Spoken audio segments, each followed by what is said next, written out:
তো গাইস তো বাড়ির থেকে মেয়েলা বাইরে হয়ে যাচ্ছে তোমরা তো বুঝিরে পাচ্ছেন আজ আমার এটা কি আছে। তো শেষ অবধি ব্লগটা দেখো নাহলে বুঝির বাড়ির নন। তো আমার এটাই আছে ফাইনালি কীর্তন। তো প্রায় দেখতে দেখতে কীর্তনত পৌঁছে যাও। তো যাই দেখো অনেক দোকান বসে গেছে। তো এইটা বিকাল বিকাল টাইমে শুরু করে দাও ভিডিওটা।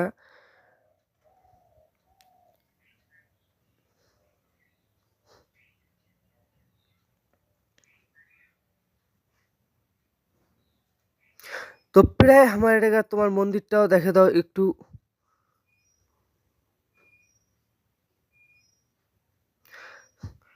দেখতে দেখতে সন্ধ্যা হয়ে গেল। দেখে দাও আমার এখানকার কীর্তনটা কেমন ভিড় হয়েছে। তো দেখতে পাচ্ছেন কত ভিড় হয়ে গেছে।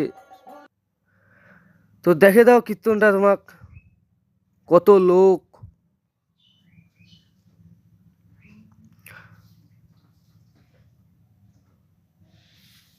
বেড়াইতে বেড়াইতে হঠাৎ করে মোর একটা বন্ধুর দেখা হয়ে গেল, কছে আয় একটু সেলফি তুলি। তো বন্ধু দেখতে অনেক কটা দলের পর একটা দল চলে এসেছিল।